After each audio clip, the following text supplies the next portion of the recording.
Welcome to Pipeline Profits, where we talk everything sales, marketing, and automations for real estate to make your real estate business better. I am your host, Ryan Wykes, with my co-host, Emma Pace. And today we have an awesome guest that I think realtors really need to listen to and can learn a lot from, because every realtor is a CEO of their own business. And most of the time we are visionary CEOs that are terrible operators. Today we have a guest that can help all of us with that. Emma, please introduce today's guest. Oh, we are so lucky to have today's guest. Our guest helps entrepreneurs and digital startups to recruit top talent to their businesses. So like Ryan said, we all need help with this. Her vision is to help digital businesses excel by building them a dream team that basically helps them scale and grow profitably. So she's the founder of a company called IntegrateUp, where she has a front row seat in learning exactly how to build businesses from the ground up. And especially like Ryan mentioned, when it comes to building a team of service providers, which can support a visionary CEO, because oftentimes we are not great at operating our own businesses or figuring out what the heck we're going to do to get to the next level. So our guest today sees herself as a professional mullet. Business in the front and party in the back. She gets a lot of stuff done, but she loves to have fun along the way. Please welcome to the show, Laura Couvillon. Hi, guys. Welcome. Thank you. Thank you so much for having me. I'm so excited to chat with you guys today. We're excited to have you. Good. Yeah, let's get at it. So, Laura, give us a little bit of I don't want to go like too traditional podcast, but I do want to learn a little bit, because I know that you were in the corporate world. And then you transitioned out of the corporate world and you were like, let me get the heck out of here. So let's talk a little bit about kind of your backstory and what transitioned you to switch over to entrepreneurship and IntegrateUp. Yeah, this might be, I don't know, a lot of your listeners' stories. I would suspect realtors value time freedom and things such as that. But 10 years in the corporate world, planning large conferences and trade shows, traveling the world. It was pretty awesome until I had kids, and then I didn't want to travel the world anymore. And so I stayed at home for a couple of years and realized, re-entering the workforce, I needed something that was flexible with my time, and I could also earn, a decent living. And so I kind of fell into the digital marketing world and started as an operator for businesses. So you mentioned you guys are visionaries. I worked alongside the visionary as an operator and kind of fell into this recruitment space, and I founded IntegrateUp about 4.5 years ago and have been running it since then, working with visionaries to bring in their dream team members. So that's kind of the short, high level overview. Cool. So I guess my first question is, like, at what point in your career, did you realize you had this skill set to be a strong operator, A, and B, that was able to work with and handle the difficulties that come along working with a visionary CEO? As we know, there's a lot of famous visionary CEOs out there, the Elon Musks of the world, et cetera. And, they can be very difficult to work with, not organized, don't follow instructions. And as someone who those things may be very important to, how are you able to integrate yourself and, as a recruiter, integrate and place people and find people who are going to have the skill sets to work with a visionary CEO? Yeah, that's a big question, but great question. So I love visionary entrepreneurs and the craziness that comes alongside them. You introduced me, Emma, as this business mullet. I'm an Enneagram 7. I'm totally motivated by fun, and visionaries bring a lot of fun to the world because they're all over the place. Like you said, they have a gazillion ideas that are really fun to ideate on and dream about. But I am, even as an entrepreneur myself, I bring the operating side very heavily. I am an arranger at heart. I am always thinking about the next step. I'm always looking at a calendar and kind of thinking, oh, I have to do this. So that means I have to get these 3 things ready, even if that's personal with my family's in a soccer tournament this weekend, or if it's business wise. So my mind naturally thinks that way. In fact, my kind of superpower, I call it my gift from God, is if I am cooking dinner for my family of 5, or we're going to have like 30 people over for Thanksgiving dinner, I can make it all come out at the exact same time. I mean, That is a skill. Thank you. Very big skill. Very impressive. I know. It's like my one trick pony, but my mind just naturally thinks that way. So I was able to work with visionaries and really pump them up, encourage them, and not let the dream die, while also saying, okay, that's a great idea, but let's get this one done first, and work with people. I'm very people oriented. So work with a team to execute, project manage, and make things happen. So what does it take to be a good integrator? Like, as you're talking to 2 visionaries who have lots of ideas and want to get lots of stuff done. And, at the end of the day, like, sometimes it's hard to, when you have so many ideas, put things in the proper sequence or the proper order. And it seems like, as a visionary, the first thing you probably should do is try and hire an integrator so that you can keep all of your stuff organized. So what does it take to find what is the right integrator? So an integrator, step 1, and this is so basic, but you have to like the person, because the integrator visionary relationship is a yin to the yang. And you ideally, when you put an integrator in an organization, that's who the visionary communicates with. So they then don't have to work with the team or work with projects moving forward. They're just able to speak to that integrator, move on, and go strategize more or do whatever the visionary needs to do.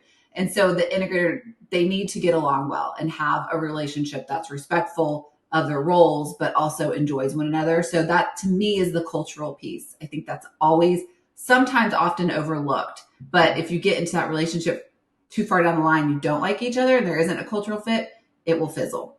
And then the second thing is having an integrator for a visionary will, like you said, will help with the execution. Integrators help manage teams. They tend to fit well into an organization that has a larger team and larger revenue to support this role. So if you're a visionary, speaking to people in your audience, if you're a visionary entrepreneur running a real estate company and you're a solopreneur right now, the integrator would not be the place to start, but someone in an operating role would be. So maybe that's an assistant, someone that can catch administrative tasks that lead to execution. So it doesn't have to be this big integrator title, but making sure you still have someone balancing, I don't know, whatever a realtor would do that's so visionary, like hot air balloon above the town, whatever, to promote themselves, something like that. I love it. So yeah, and I think, like, most of our audience that will be listening to this is, we definitely will have some team leaders, but we're going to have a lot of solopreneurs. And this is, hiring is one of the scariest things to do as a solopreneur, but it's also an absolute necessity if you want to take your business to the next level, because we can only do so much.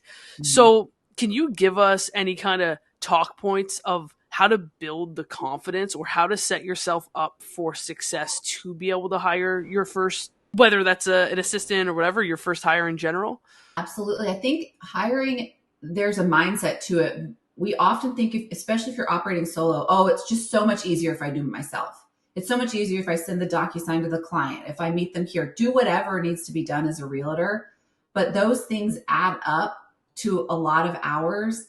And as a realtor, everyone has their hourly rate that you're paid. And the more little things you do, the more you erode that hourly rate of yourself, right? And you don't, you're wasting time sending the administrative DocuSigns while you could be canvassing a neighborhood and getting a new listing. And that's right. A higher level task.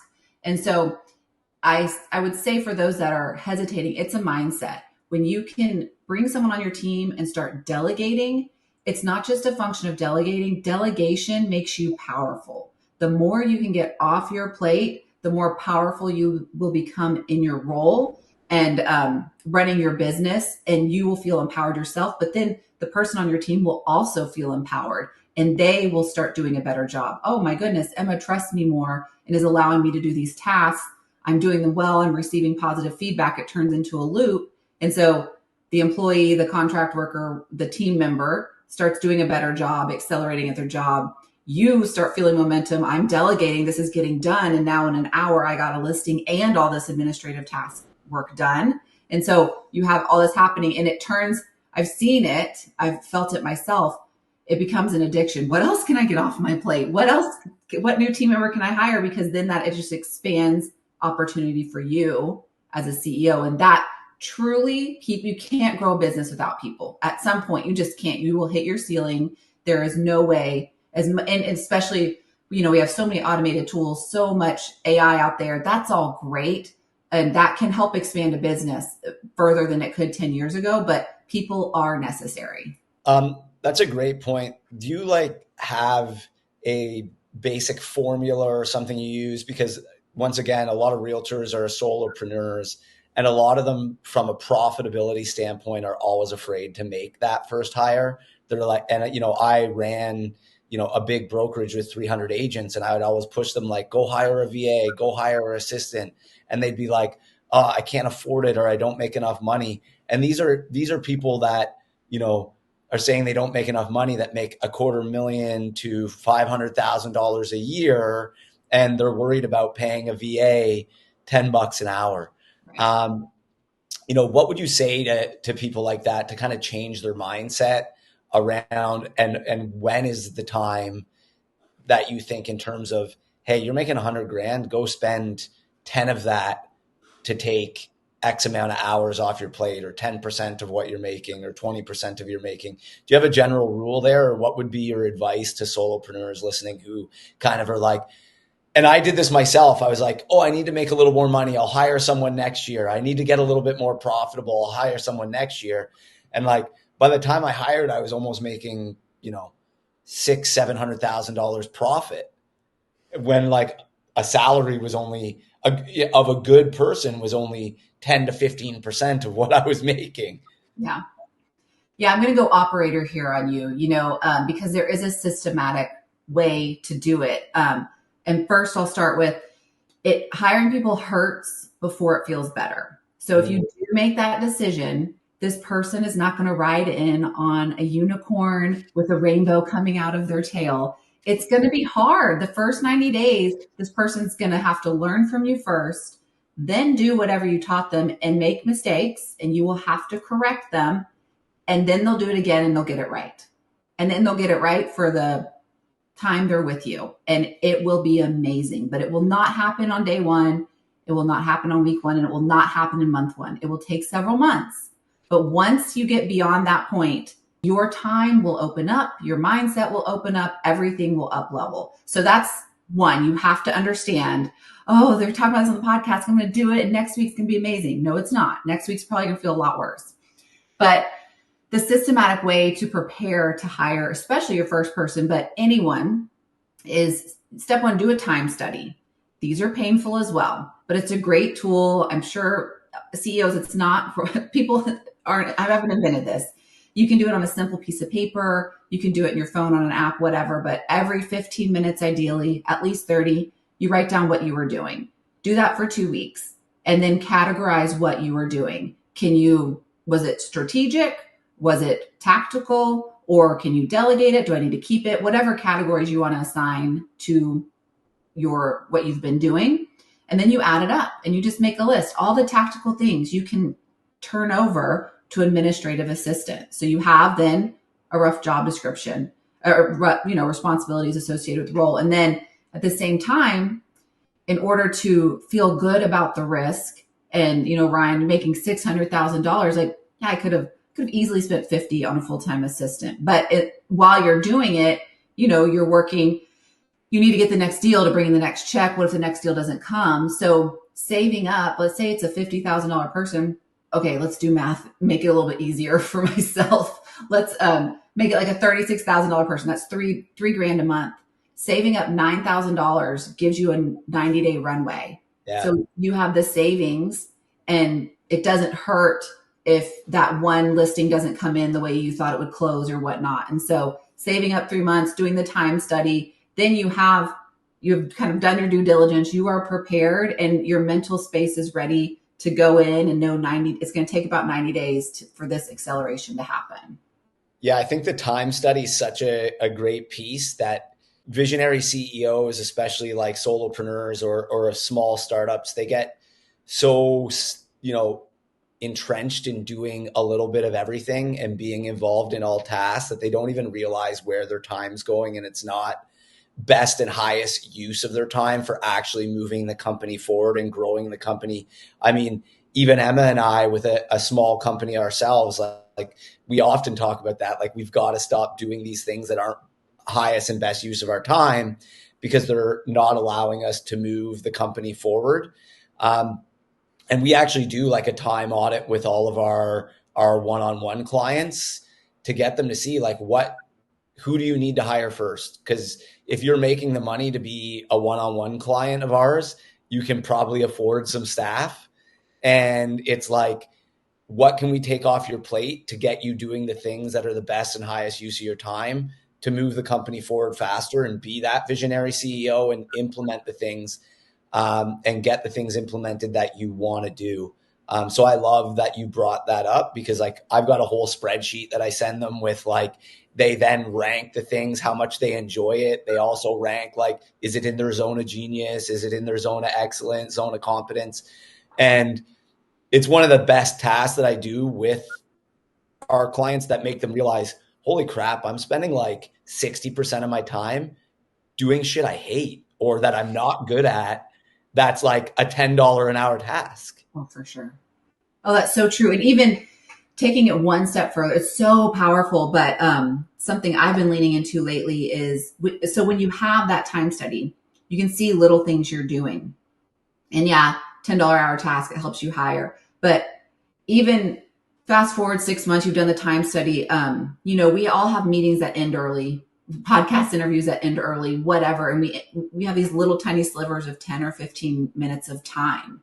And you can regain that time back if you know, oh, look, on my time study in 10 minutes, I was scrolling social media. But maybe you could take that 10 minutes and scroll social media with the activity of commenting on people's posts to be top of mind as a realtor in some random Facebook group or whatever it is. And then if you know activities that take 10 or 15 minutes, you can kind of regain that time back and put it into an actionable 10 or 15 minutes, whether that's marketing function or whatever it may be. I mean, maybe it's writing. And if I have extra 10 minutes, I'm going to write a thank you note, because whatever it is, I think that's powerful as well, knowing that you can get some big things done in short amounts of time. Yeah, I love that. And you know what I really love that you said was the $9,000 thing. Because I think that that's the biggest, it's such a mental game for hiring someone, because you look at it and you're like, it's 50 grand, it's 80 grand. I, obviously want to hire someone to keep them in the long term. But at the end of the day, like, what it is, am I prepared for the next 90 days to really make a commitment to this person? And like, the thing is, you have to show up. And I think that's the problem when someone hires, like you said, you're expecting someone to ride in on their unicorn and like take all of your problems away. And that's not how it works.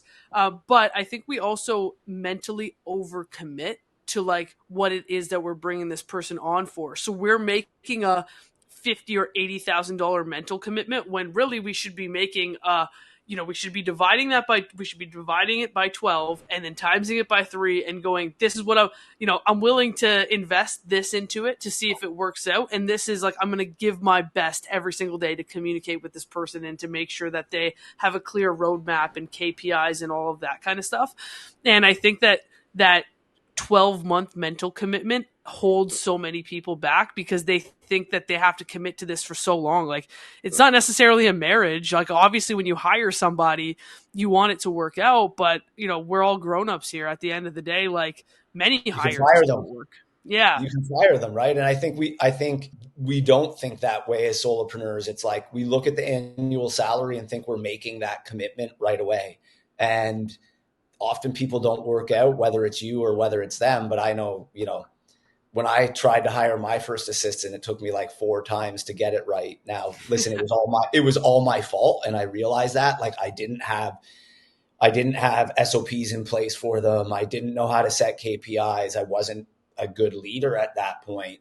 and I didn't have the structure in place to support someone. I just thought I was going to hire them and they were going to be inside my brain and be able to take everything off of my plate. And then I got angry when they couldn't. So I think, that's a great point, Emma, to like highlight for our listeners is like, it's only a 3-month commitment, right? Like after 2 months, if it's not working out, you can give them 2 weeks notice. You can put a 90-day probation in place that like, they can be let go within that 90 days without cause, right? So I think that's a really good point to highlight that Laura made there. Just that 3-month, I can afford 3 months of it. It's great. Yeah. And hopefully, just to paint the picture a little further, so the end of 3 months, the $9,000 is up, and then I guess it's going to work out. Hopefully within that 3 months, your time is opening up.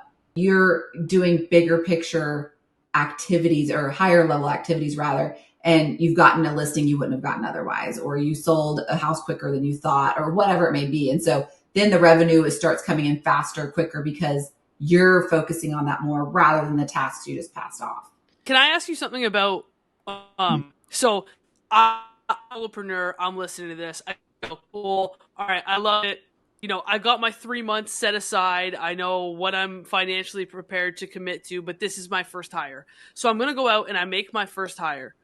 What do I do to communicate with this person and ensure that like I'm not just spending $9,000 and they're not doing anything because I don't know what they should do, right? So how do you, as a new employer, manage that relationship? Is it a daily touch point? Is it having a list of tasks? Like how should they manage that?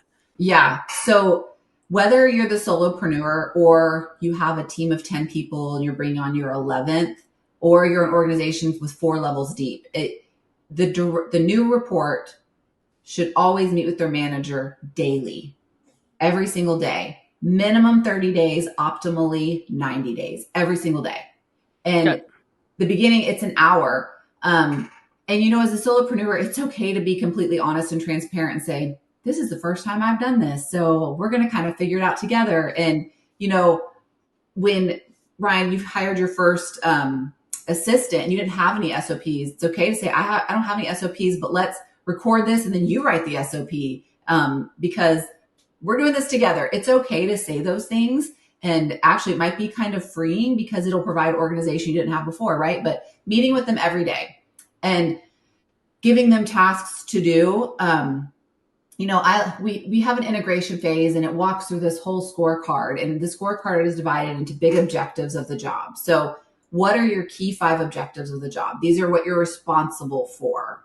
Okay. And then what are your success factors? What are you doing on a daily basis to get those objectives done? And so maybe you've hired as a solopreneur, a social media manager to manage your social media. So you're reaching out to 10 new accounts each day, liking, doing some social stuff with them. You're responding to my DMs daily, whatever it may be. And if you're doing that every day, and then you have KPIs, y'all both mentioned this, you have KPIs attached to your roles. And so are my number of followers going up each 30 days? Obviously you're not going to check on that daily, but number of followers would be a 30-day metric and you want to see it increase. And so daily, you're going over their tasks. What did you do yesterday? Did you hit any roadblocks? What can I answer for you? What are you doing today? And then weekly, you want this person to send you kind of a summarized report. This is what I worked on. These were the objectives. These were my critical success factors. And they send it to you. And that way you kind of have a tracking. And Ryan, again, to your point, you mentioned, no cause. Maybe there is a cause. You need to let them go after 60 days. You have some documentation to look back on, like, you weren't really, this was falling apart. You'll know it if you're meeting them daily, but that would be my best advice. Just kind of a quick overview of really getting them integrated into your team. It's funny that you mentioned getting them to document things and just being honest on the front end, because I feel like sometimes, and I did this too when I hired my first showing specialist, it was like, you want to make it seem like, oh, I got all this stuff under control. But then, listen, it's gonna, they're gonna figure it out if you don't. So you might as well just be honest from the get-go, because most people are pretty understanding. And I think this is like the one thing that made me feel more confident about hiring and spending money on employees is like when you think about it, we talk about, we'll just use the $9,000 thing again as an example. It's like if you use your time relatively wisely, like let's say, you don't get another listing, for example, or things just aren't moving at the exact pace that you would like them to, but you have somebody document things for 3 months. Is that worth $9,000 for you to be able to take that and hire somebody else like, to me, that's totally worth it. And I think when I first hired, I was like, I don't want to pawn this off on this person because like, shouldn't I be delivering this to them? But it's like, no, that's why you're hiring them, because like you don't have it, and you're probably not going to do it at the end of the day, because if you were going to do it, you would have already done it. And so I think it's like trying to get rid of that like guilt of not having those things built and understanding like that is what the support is there for. Like you shouldn't feel guilty about it. Yeah, and they will probably have some level of excitement around doing something like building a system, or even the transparency of like, oh, I'm the first one, because your pool of applicants, right? They're going to know this is kind of a startup environment. I'm using air quotes. You're a realtor, you have a small team. You're not working for Coca-Cola with, pages and pages of systems already built out and resources that are so abundant. There's a scrappy feel to this. And so you will get the type of person that wants to be in that environment. So if they came in and everything was done for them, it would almost feel off. The cultural alignment would be off. And so they'll have an excitement like, yeah, and then I did this, look what else I did. And then you'll get excited. And so there will be this kind of spirit of doing it together. We're building something, and that's exciting in a startup. So just a question more going into your business now. When you have a client, when you get a client that you're going to help place for, do you help them identify who they need? Like, do you find like you have people coming to you and they're like, I need a full-on COO level operator integrator, and then you look at their business and you're like, no, you don't? Or you have other people being like, hey, I need a VA, and you look at their business and you're like, no, you don't? Like, is that like part of your service? And like, how often do you find visionary CEOs don't actually know what they need? 100%. It's a part of the service, because it is very often people don't realize it. My favorite is, I just came back from a mastermind and everybody's hiring integrators. So they told me I need an integrator. And it's like, well, let's look. And so, yes, the start of the process typically begins with an org chart review of really looking at who's in the org chart, what team members, and then also taking a step further. Like if you have 5 team members, but actually there's 10 roles, and you as the CEO, you're wearing 6 of those hats. And so identifying that is really powerful. And then identifying, okay, what can we get you out of first and second, et cetera. So yes, we often have to start with which role to begin with and identifying that. And then yes, the funny example you gave of a COO or a CMO, I hear that often. And I mean, just frankly, a team of like 10, you never need the C level. And you're going to be, we really treat the recruitment process as a sales funnel. The title is the headline. That's who you're attracting. And if you're using chief of, you just upped your salary to multiple 6 figures when you could have probably gotten that for half or less than half. So that's a big part of the advisement we do. I love it. Yeah. Sorry, go ahead, man. I was just going to say, do you find, because listen, I was involved in a startup before and I know we made this mistake. Do you find that often visionary CEOs make the mistake of giving out big titles in place of salary, and then it ends up costing them in the long run? I'll be honest, I just say that because I made this mistake, right? Like we couldn't pay, so we'd because we were a startup, didn't have a lot of money, and we'd give people big titles, but then it would come to bite us in the butt, because 6 months later they'd be like, hey, I can get this same job and indeed they're paying this much more, so I want to raise. And then like we gave this big title because we didn't have the money. We'd end up having to give the raise anyways, and then we didn't necessarily get the experience. And where it hurt us even more is if we let people go, they would like go to lawyers and be like, I can't get this job again. And we'd owe them money because they couldn't get that title again. So I'm just speaking from experience here, but do you see that happen often with visionaries who are like, hey, there's this good person, but I can't afford them. They're probably like, a management level person, but I'll give them like a director's title or a VP title in exchange? Well, I've seen it, but the clients I work with, we really advise against it. So we usually catch it before it happens. Well, I should have hired you. Yeah. But we see a lot of misalignment with the need of the role and the title. And it can go both ways.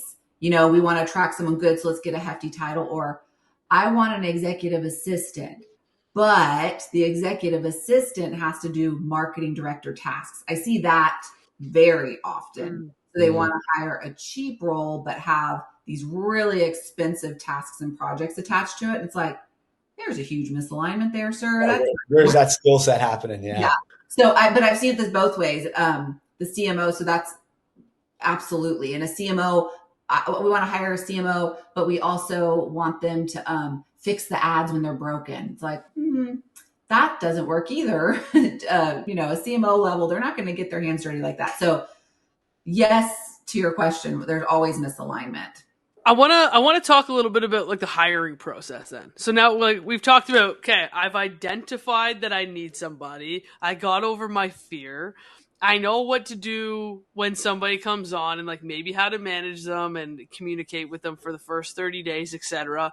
Hopefully I'm not like over hiring or over promising or under hiring or under delivering kind of thing. But let's talk about like, where do we go to find people, right? So I guess the two things that I want to like bridge the gap for our audience are like, how do I identify the right person? I know you said like an ops person first. So we do the task audit to figure out like what tasks I want to take off my plate. That helps figure out who the person is. Now, what do I do to hire them? Like, I put up an ad and I interview them once and take a shot, or like, what does that look like in your playbook? Yeah. So I think what your audience would be very susceptible to do, which I'm going to say do not hire your neighbor. Do not hire your sister's PTA buddy. Do not hire your BFF. That's where you do not want to start, because that usually doesn't work out well. Sometimes, yes, right? But there's skilled people for the roles you need that are reasonably priced. Now, if your neighbor happens to fit that profile, great. But I would say put everyone through the hiring process. Our process, we treat it like a sales funnel, like I said. So you have the headline, which is the title. You need a job description that's really going to attract the type of person you want. This is where you are going after that cultural fit. So if you're funny, whimsical, dressed in all pink and orange all the time, outgoing and bubbly, you're going to attract a very specific type of person versus your super corporate, buttoned up, slicked back hair, like you are professional. And you have no time for someone to be saying y'all and fixing to. You know what I'm saying? So you're going to attract a person through that copy. And then this is where people sometimes miss a mark. Yes, you can do ads on platforms such as Indeed, local Facebook. I know they have job listings that are local. And I'm using local because as a realtor, you might need someone in person, but remote is definitely an opportunity for you. And that just opens the scope of posting. But at this point, you want to use a form, Google form, type form. They need to fill something out. You will end up with 6,000 emails of people applying unless you have them fill out a form. A form can keep you organized. It can allow you to sort through answers. So if you have people, let's say it's administrative, they're going to need to know to use DocuSign, right? And if they don't, are you familiar with DocuSign? Yes or no? Well, the people that answer no, immediately you want to eliminate them from the process. So it would be much easier to do if they filled out a form versus if they've all sent you their resumes. That will take forever and you'll get overwhelmed and then you will not want to move forward. I see that a lot. And then from there, you read answers. I would have open-ended questions, yes, no questions. And then you just get on a Zoom and you interview the top candidates you like best.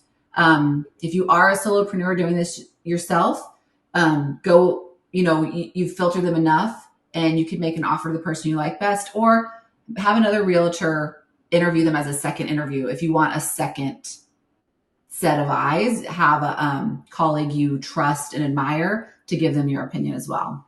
It's really good advice. What do you find the biggest mistakes that most solopreneurs make when hiring, outside of, okay, they've hired the wrong role or the wrong person? You already gave us that one, right? Like they get the title wrong, they get who they need wrong. Once they hire, what do you find the biggest mistakes that solopreneurs or entrepreneurs make that don't set these people up for success? So if they've already brought someone on their team, what do they do wrong? Yeah. What should we avoid doing? Well, it goes back to, I mentioned the integration phase. If you're just, frankly, Ryan, if they did what you did with your first assistant, you expect them to read your mind, you expect them to know exactly what to do. The thing I see the most often is, I want you to come in and fix something. So I'm not getting leads. I want someone to come in here and get me leads. And if they're not getting me 10 leads a day, they're worthless. Well, could you get yourself 10 leads a day? So let's talk about how this person is going to execute this. Are you giving them the right tools? Do they know your exact avatar? So they'll bring the skill set of lead generation, but they're going to need some time, some direction, and some skills to execute it. And then they will have success, but on day one, deliver 10 leads, probably not going to happen. I see that expectation quite a bit, and it's just frankly unrealistic. So I want to talk about remote hiring versus local, and just go back to that for a second, because I imagine you do both. Now, it's very common in the real estate space, like Ryan had mentioned earlier, to talk about like working with like virtual assistants or whatever happens to be overseas, etc. And it's typically because of two reasons. Like it's more cost effective, and the second thing is they're more of like an independent contractor agreement than it is bringing someone on salary and having to pay taxes and like do all of that kind of stuff that's like not sexy, that most real estate agents don't want to deal with, right? So if somebody goes down the remote hiring path or hiring from overseas, how is that, taxes and all of that kind of stuff aside, how do you usually find that the interactions work, or like what questions should I be asking, or how do I change my processes from a remote worker to somebody that's onshore? So great question. The process is the same, but and remote workforce, what a world we live in. What a world that we can work with someone in our time zone. They're just in South America and their cost of living is dramatically different than what we pay up here in North America. What a time to be alive. But you do have to ask some key things. One, you need to know, how do you balance me as a client who's only asking 10 hours a week with your desire to build your own business, your desire to have other clients? How do you balance that? Because you want to, as a contractor, you can't tell them what to do, but you're probably going to want to work with them 2 hours every day. Do they have that time availability? You don't want to hear that they have 25 clients. Then you're like, oh, I'll be one of a drop in the bucket. I'm not going to get any attention. So, or I'm excited to work with you, to learn from you, but I'm really trying to build my YouTube business. And so that tells you they're misaligned. So you want to understand that, because in this digital age, remote workforce, people are side hustling, people are building stuff, and you have to expect it, but you want to make sure it aligns with what you want to do. Another one that is extremely important is internet speed. You need to have them take a screenshot of upload download speed from their work desk, from their desktop, because you don't want them dropping. I mean, it's going to happen to me. And I live in Houston, Texas. The other day, my power was out for 2 days. I'm like, what the heck, man? So it happens, but you don't want it to be a regular thing. So you need to know. And then, having them in the process do kind of an intro video, like a 1-minute video, can be very helpful, because again, offshore, will you be able to communicate with this person? Can they speak English in an accent that you can understand? And I've actually had an experience. I was hiring for a project manager for a guy, and we were sourcing all over the world. So, we were in Dubai, we were in South America, Philippines, and there was this one woman, I could not understand her. We did the whole interview, And I sent him a couple final candidates, and he's like, I'd really like to see some more. And so I sent him this one woman, and he's like, why didn't you send her to me? I said, her accent was too strong. Well, he listened to the interview and he's like, I can understand her perfectly fine. I was like, well, fantastic. And he ended up hiring her. And so it's like, that's great. I got off and had to go lay down for a second because I just couldn't, but I'm Southern, whatever. So knowing if you can communicate with them is really important. Okay, so I love that internet speed thing, because we work with we have some remote hires, and I think, you know what, I'm happy that we're talking about this, because if you've never hired, I think people get like, they want to do they're like, I would love to hire like overseas. It seems like a great option, but like I'm nervous about it, and I don't know if it has like a stigma associated with it. Like, I don't know if it still does. I can't imagine not using that as my default now, because our hires have been, we're so lucky with some of the hires that we've been able to find remotely, in like that it's a win-win for everyone, where like almost on both sides, it's like some of our employees feel like they're ripping us off with like how much we pay them, and we're like, oh, we feel like we're like not paying you that. We feel like we should be paying you more. And like, you should be, and they're like, no, we're good. And I'm like, I'm good too. Are you good? And everybody's happy.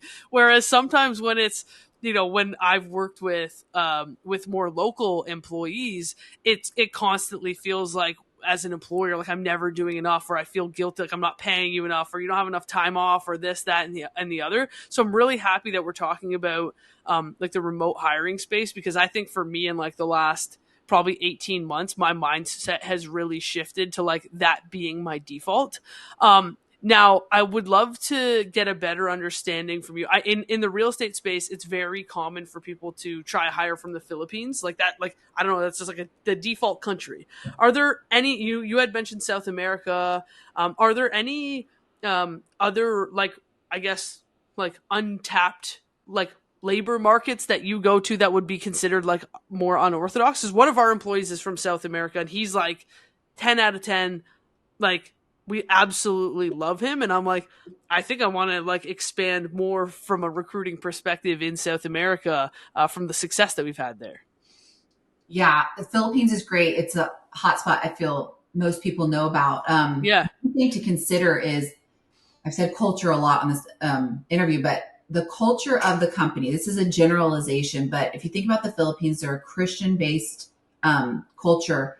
They're very quick to please. They want to please. They're very rarely will they say no. So understanding that about that culture is important, because if you give them a task, they're not going to want to say they cannot do it. They will say they can do it. And sometimes it leads to mistakes. So just knowing that when you're working with them is important, but they're extremely loyal. They will show up. They will show up with gratitude, and they will do a good job. Another country I like recently in South America is Argentina. You know, all South American countries are communally minded.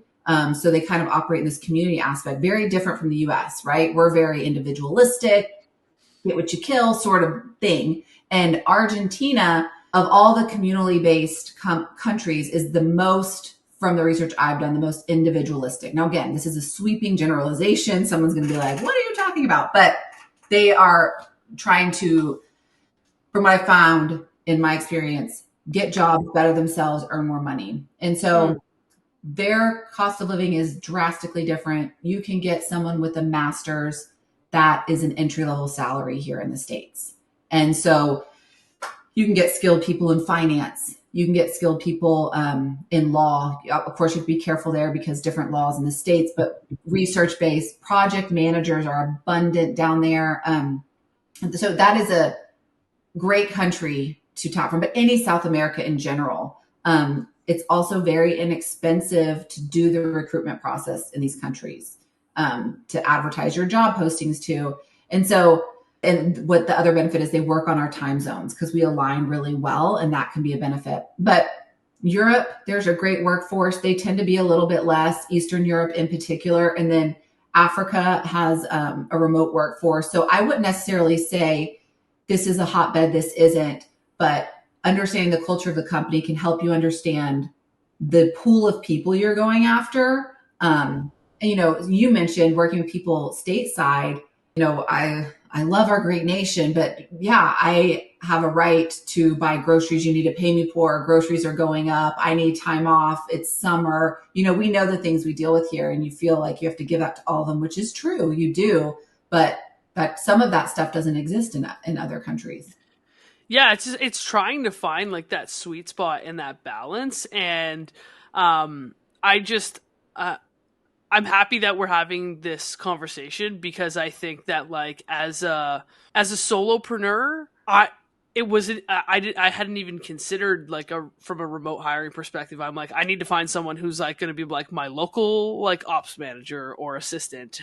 And I think that I wish that I had been more educated on the whole process. But the thing that scared me the most was the time difference. And how do I make sure that like, if we're not beside each other, how do I know what you're doing, or like if you're doing something? So do you have any recommendations for managing remotely? Yeah, it's very similar, but lean into tools, right? So have a communication tool. Slack's a great one.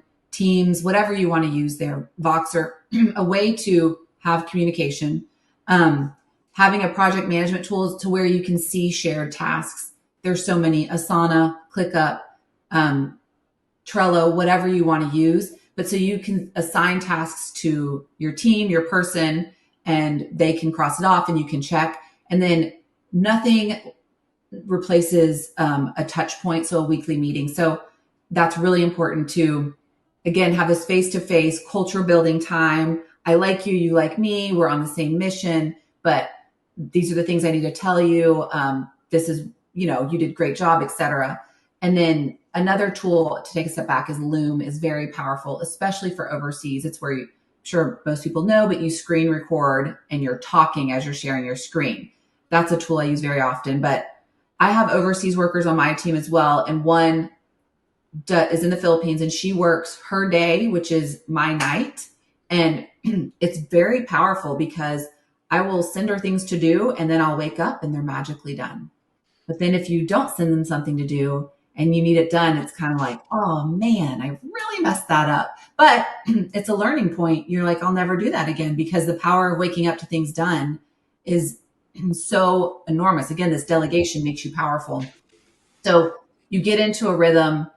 But so that's the answer to that question. Just one more thing I'll say, getting in the mindset of offshore workforce, there's so many things people can do outside of the US that are systematized. So you're not having to hand them a task daily.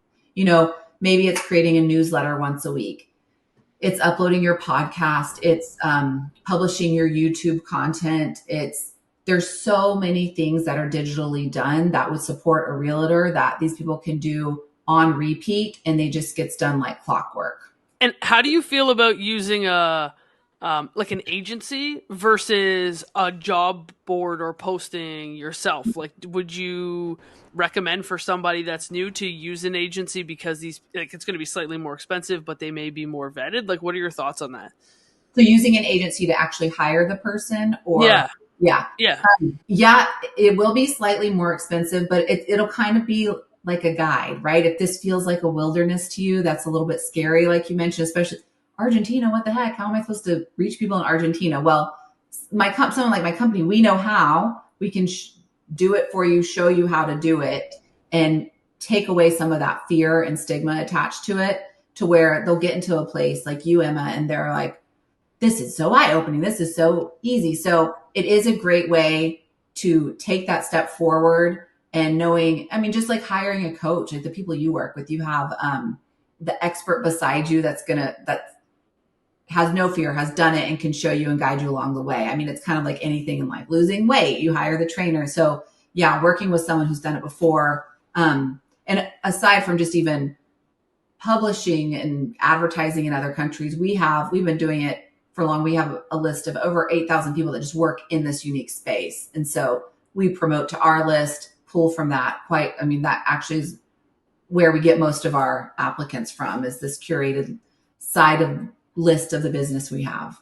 I want to totally change the direction of questioning here and pivot. You said something, because you said something. I think we've given people like a lot of like like how to and a lot of like steps to take, which is awesome. But now just from like, this is a sales podcast. And you said when you kind of like introduce the role of an integrator,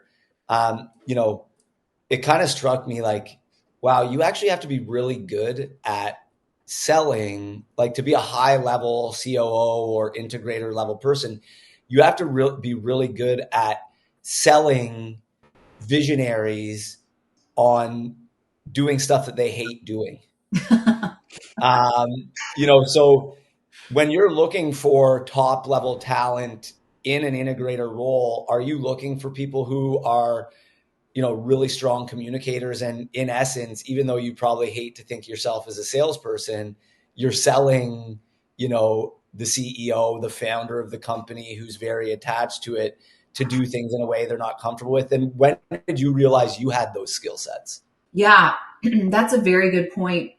It can also be said, not only sales, but just power of influence. Yeah. And to go really corporate, it's how you manage up the org chart and how you manage down the org chart. But you definitely want to be able to influence the visionary CEO, because they kind of do this squirrel thing, like, squirrel, let's do this. That's a great idea.